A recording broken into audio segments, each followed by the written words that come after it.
Hi, everybody. I am Dr. Sharon Cook. I am your host of the Procure Smarter podcast. And today we are talking to Elizabeth and Eric Teman, and they are the hosts and the owners of the Red Rock Star B&B right outside of the Red Rock Amphitheater. I'm super excited to talk to them.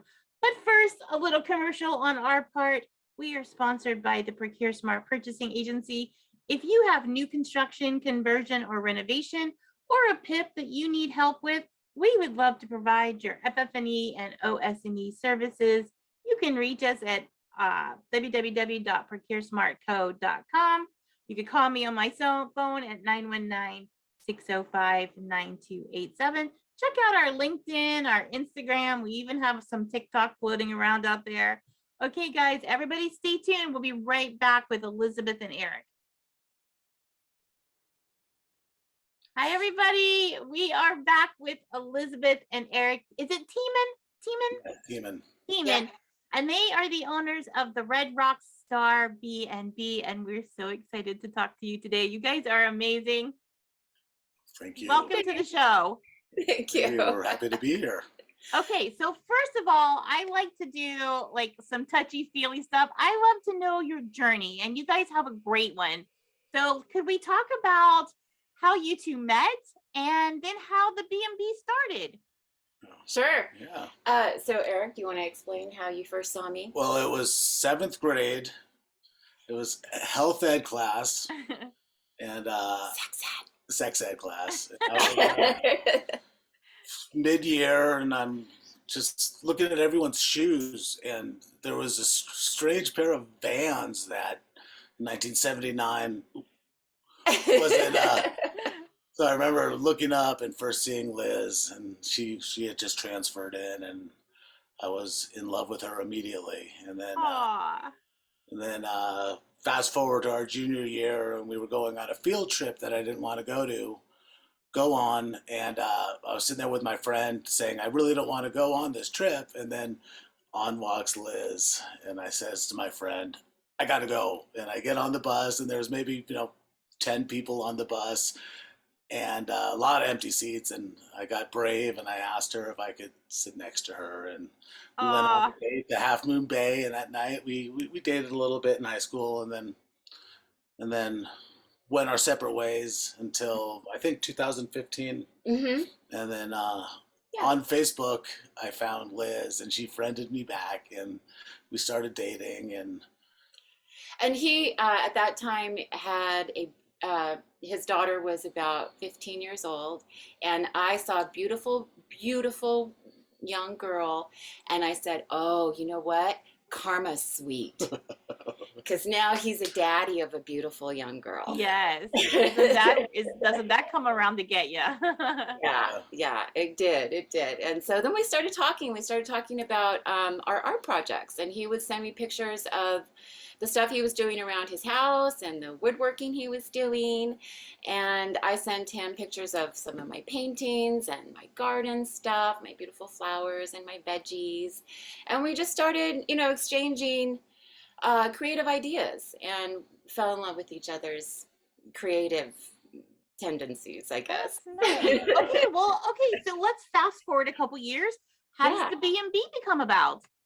Right, so that really came about. Well, my brother and sister-in-law have a amazing Airbnb in LA. As a matter of fact, when Airbnb does a function in LA, they rent from my brother. That's how, and they were living the life and, working from home, and I always wanted to do it. And probably wouldn't have had Liz not entered the game, because we made this happen. Yeah, we worked really well together. And then, of course, COVID shut everything down. And so we put all our creative energy into, and all of our extra time, all of our time, into building it. So that's how it came about. Yeah. Now, were you both from the Colorado area, or did you pick that region for a purpose? So he moved to Colorado about 25 years ago? Yeah, I was escaping LA on my way to New York, and got here and fell in love with it almost immediately. Yeah, and I never would have thought about it. I mean, I've heard about cool stuff in Boulder, and I wanted to see the Red Rocks, but I never would have moved here if Eric didn't have a home here. Right. And yeah. So Yeah. I'm still Okay. adjusting. 2 years for me. Yeah, it's 2 different. years for me. Different than California for sure. Yeah. I've never been to Colorado, but it is on my bucket list of places to. I'm going to come out to and see your B&B. Of course you please are. do, yeah. Yeah, no, absolutely. Red Rocks is stunning. It's so beautiful. And the majority of the folks that come to stay with us see a show at Red Rocks Amphitheater. Yeah. And it's just a beautiful venue. And that's our theme too, is to really treat people like a rock star experience. We're on tour time. We got to get you to the show. It's all about getting folks to the show and, really enjoying their vacation. So when did the B&B officially open? It was Last summer. 2021, mid-year. So we had sort of half a season for us last year. And this is our first full season. Okay, so now you're kind of at the tail end of COVID, right? Which is good. Tourism is picking up again. Yes. Was there, did you go through your mind, maybe we should wait? Did you think for a minute that COVID was done and we could really make this go? What was your thoughts? Well, we were kind of in crisis mode, so we didn't have a lot of thoughts. I mean, we were just like, go, make this happen. If people can come, let's get them. Mm-hmm. We didn't think about hesitating at all.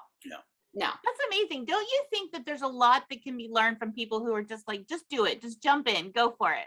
Yes, absolutely. Well, we were actually trying to clear out the entire house and offer the whole house, and decided to share, just started renting rooms, and it was the best thing ever. And a lot of people who come here say they've never stayed in a shared situation, but they love it and they always want to do that. So okay, so I want to talk a little bit about the love that you have put into this B&B, because one of the things that you had shared with me prior to the show was that Eric has done a lot of the woodwork here, right? You guys are really hands-on. Yeah, this is a little bit of sort of so with the remnants of the pieces, these are some corners that he cut. He makes these cute little, I call it danger art. you turn it the other way. You're showing us. Oh, there you go. There you go. Yeah. See, Liz inspired that. I would never make a frame like that, but my wife in here and her thinking outside the line, outside the box. Yeah. I give her full credit for those because. Yeah, those are beautiful glass pieces that he's done. And then that was the first one right there, and that was Liz's first anniversary present. And then this one, I love this cute little one here. So beautiful. They're beautiful. They're really beautiful. And dangerous. And dangerous. And but he did all the woodworking, all the floors. And so we have some pictures on our listing that show all the flooring. And then our first date, actually, when we reconnected, was to go up to Evergreen and get this gymnasium floor that had been lifted up. And so we took all the gymnasium floor back, and it has these cute little stripes and stuff on it. And it's on I never would have thought of this, but he decided to put it on the wall. Well, my brother, so like the brick wall behind you. Uh-huh. At my brother's Airbnb, he did the same thing with one, and it was just so cool. And then he had the floors refinished, and then it just looked like beautiful maple. And so It's pretty. I didn't want to lose the color, so we're never going to refinish the wall. The wall will remain. That's amazing. Now, what I'd like to know is, were you a woodworker before the Airbnb? Was this a labor of love, of a necessity? It was a labor of no one would hire a hippie like me to work. Right. So yeah, my brother Alan and I used to do a lot of construction and carpentry work, and then he grew up doing it. Yeah, I grew up doing it, and now there's no bigger thrill than doing it for ourselves and getting to do it. Yeah, I love it. And That's amazing. Well, there are a lot of really good things about owning your own business, but there's a lot of challenges too. Yes. Even coming out of COVID. So I'd like to talk about, what are some of the things you've learned along the way? What are some of the challenges you faced? Oh gosh. Well, the best thing a guest can do is complain about something to bring it to our attention. We, Yes. you know, we have, Yeah. I don't know if I should go there, but we have like blue, like fluorescent, or not fluorescent, but colored lights in our bathrooms, right? And they adjust, and you can change all the colors. But the particular color that we picked for this older group, when they went to pee, they thought they were peeing blood, and they Oh, were. jeez. We had no idea. We just thought we were being cool and hippie. So now We make sure we change the light. yeah, they go, and have 911 everywhere. But no, I mean, that one guest was so worried. He's like, I got to go to the hospital. He turns on the light and everything is fine. It was just the like black light we had. But Don't be in black staying lights. on track, keeping everybody on track, keeping everybody on schedule. Those are some challenges. Staying organized, that's a big thing for us. Keeping all of our projects organized as well, because we are still working on projects when people are here. Yeah. So and it turns out that people enjoy it. They like our creative spirit. Yeah. And they like, it's unique. They're not going to come to an Airbnb like this. Not your typical beige experience, for sure. Yeah. Well, a couple of the hot topics when it comes to hospitality right now is the labor force and supply chain. Yes. So now, do you have, is it just you and Eric running the B&B, or do you have a labor force? Well, we've been working with people to come in and experimenting with people coming in and cleaning. And eventually we would like to get somebody here who maybe even lives here, maybe even on a campsite. We have some ground outside that we're working on we want to do a boho sort of RV thing. Yeah. But to have somebody living here so that maybe we don't have to do everything, and looking, toward the future, we won't be able to be here all of the time. So we're working on bringing people in and seeing how they fit. And we'd like to find, at least one person, if not a couple people, to help us with organizing, managing, and cleaning. No one can clean as good as Liz, unfortunately. No one can so clean as good. everyone we hired doesn't pass, because this woman can. There's a hair. There's a hair. She can see a hair across the room, inside a garbage can. Usually it's mine or his. Yeah. Okay. Fortunately, What about the supplies? Have you been having trouble getting supplies in for the B&B? Well, blueberry scones have been hard to find. Really? Yes, From Sprouts, from Sprouts. We Awesome. love those. And when we can't get the blueberry ones, we'll take the orange cranberry ones. But we have, never would have thought of things like that before COVID. Honestly, shopping is a little bit of a different experience. So I try to put my order in early, and and be flexible. Yeah. Yeah. I hear all the time right now, inflation is killing small business owners. The price of everything has skyrocketed, and food in general is really hard to get your hands on. Yeah, price of food is frighteningly high. Yeah. And so we are growing vegetables in our front yard and our backyard and our side yard. So we're growing as much food as we possibly can. That's a real big thing for me. Yeah. I used to bake carrot muffins for each guest that came through. It was just too much work. But baking is absolutely an option, and I like it, Yeah. But That's again, amazing. we need people to help us. She juices. She'll make fresh, I make fresh juice. green juice or carrot juice in Yeah. the morning, and it's just amazing. So what do you think? I want to talk about green tourism. Yes. And what that means. I'd like you to explain it to me. But before you do that, let's talk about your guests. Who are your guests that are coming to your B&B? They're folks who want to come see a Red Rock show. Mostly. Mhm. And they're folks who are very interested in having a good time. And also, here in Colorado, cannabis has been legal for quite some time. It started out as medical and then recreational. And they want to come and they want to experience that. I mean, there's a lot of research now that shows that cannabis helps with PTSD and other medical problems. And it also helps just with introspection. With, people allowed time to just sit with themselves, smoke a little, maybe take a little edible, maybe do a little vaping, but to feel appropriate, to feel that they're in a safe space, that they can be themselves. So that they don't feel like they don't feel inappropriate. Well, Right. That's the key thing. and as far Accepted. as Accepted. green tourism goes, it's illegal to smoke in your car. It's illegal to smoke Here. at a park. Just here. It's illegal to smoke in Colorado. It's illegal to smoke in your hotel room. So people come here for green tourism and are breaking the law everywhere they go. So when they come here, they're okay. If they're of age, yeah. they're okay to smoke, So you can buy it, but you can't consume it unless you're in your own home. Yeah.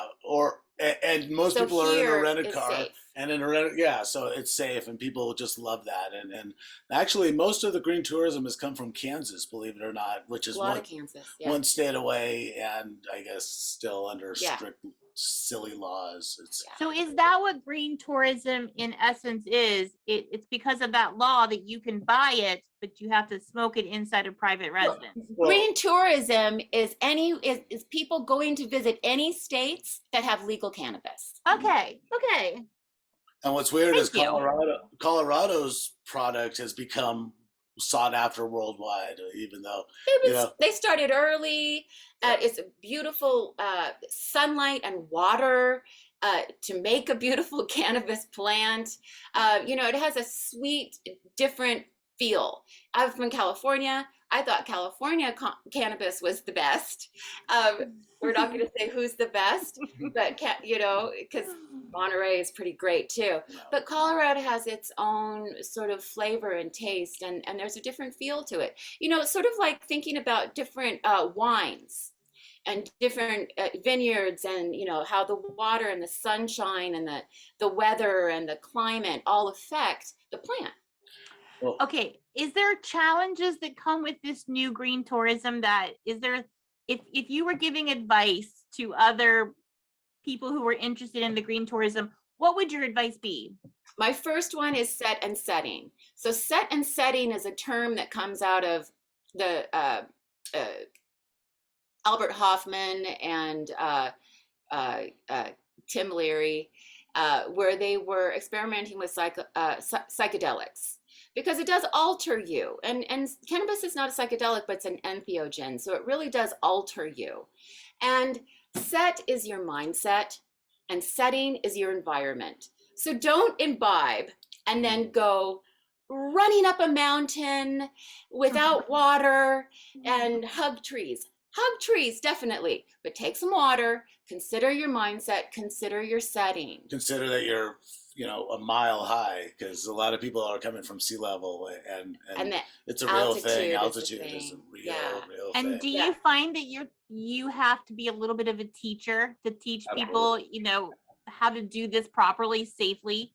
Yeah, I'm the mommy. Yeah, So he's the old rocker, right? And he did everything, right? Because it was fun. I did And everything fell wrong, off rocks apparently, and 'cause jumped off bases. And so I'm in here like, now, where are you going to be? What are you going to do? Yeah. Who's going to be with you? Well, also, how are you getting home? a lot of our guests do indulge, but we've also had plenty of guests that don't, and when they don't, we respect that. If we want to, we'll go outside or go in the garage or respect their space completely. That's nice. And our favorite guests want to hang out with us, but some don't, and that's fine too. And then we can stay out of their way. And they're some of my favorite guests too, because we have shared books, or they'll leave me little notes, or I got a little vial of blue glitter one time. Creative, quiet types as well, and we have a way of communicating. And I'm more of an introvert, actually. Are you? I would not see that. No, I don't believe she is. She thinks she is. Not.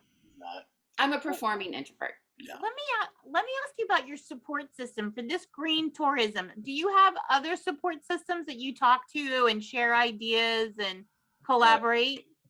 Yes. We have there was another Airbnb literally 13 houses away that I knew about for a couple of years, and I've been slowly stalking them and seeing, And then They have a hippie bus Yeah, outside their. yeah. So we were just like, what? Well, What well, are they doing? And so I met one of their neighbors, and they were out of town. And when they were coming back to town, they were going through Airbnb, and they saw us, Yeah. and they wanted to meet us, and I wanted to be. So they meet. So we have 3 Airbnbs within 3 blocks of here, and Our we all support each other, and they're also green friendly or green tourism friendly, Yes.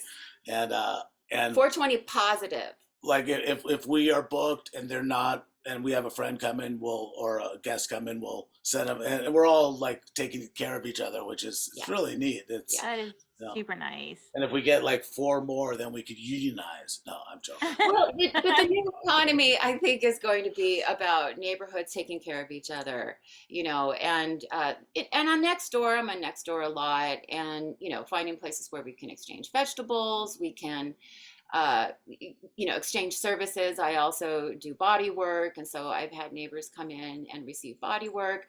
But I think that's probably the trend for the future. I'm hoping it is. More of the cottage industry. The revolution of the people caring for each other. Mm-hmm. Growing our food and becoming more self-sustaining. Yeah, my Well, neighbor. Oh, No, sorry. go ahead. My neighbors would yell at me because I don't water lawns, because from California, water is more precious than anything. Yeah. Right. And then Liz moved in and turned our front yard into a beautiful garden, and I'll water that thing all day long. I love our corn and our Yeah.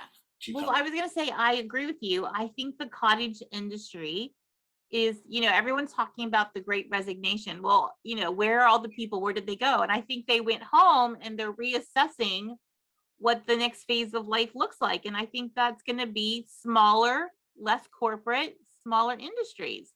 Absolutely. Absolutely. Yeah. Okay, tell me 2 things you wish you had known before you started your B&B. How fun it was. How all right, well, in the same one thing, how fun it is and how not weird it is having strangers cooking breakfast in our kitchen while we're sitting at the dinette table just talking to them, and like how welcome they are. Within 5 or 10 minutes, we know some of them feel like family, some of them feel like great friends. Everyone can't be family, but some of them are just like the coolest, newest friends we have met, and then some of them, like, I think actually I met a cousin a couple of guests ago. Yeah. She looks like me, and she's from the same history, and Yeah. so yeah, some of them, they feel like family, some of them feel like guests, but they all feel welcomed, and they're all just, it's amazing. We don't want any of them to leave. It's kind of weird. We want to keep them all. Are you telling me you don't have any guests that you want to see leave? Yeah, we have some guests. She did. Om Shanti Shanti. I know, sign for inner peace. I lived in some pretty weird places in Hollywood, so some of these guests just remind me of home, Yeah. but she wants them to leave. Oh yeah.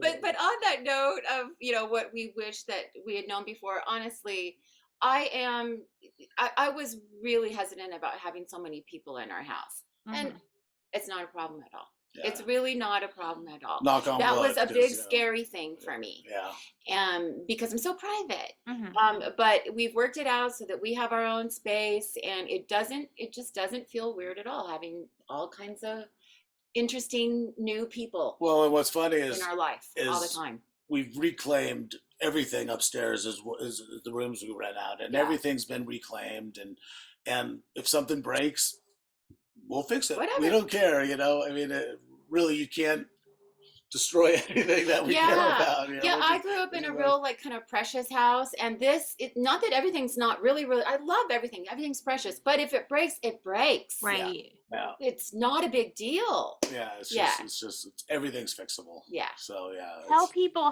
how to book with you. How do they get a hold of you? Airbnb. We have our own little. It's Red Rock Star B&B. So if you just put that into Airbnb, it comes right up. Mhm.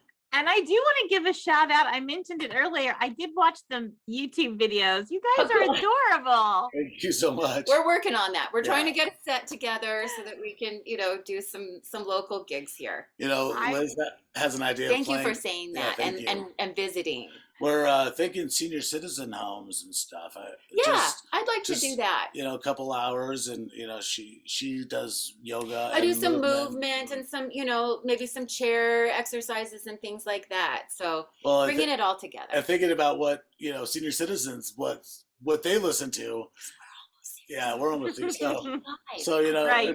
it's not Count Basie anymore. Now we're into Elvis and Jimi Hendrix, which is there's That's the little nostalgic music. yeah, Yeah. there's some little seniors that miss Hendrix. Yeah. Right on. Yeah. Yeah. So Okay, guys. I bought this guitar. It's She's I love it. No, I love it. it's 2 feet long. I played bass my whole life, and now I have this little guitar. I love it. Too fun. You guys are so much fun. I knew this was going to be a great podcast.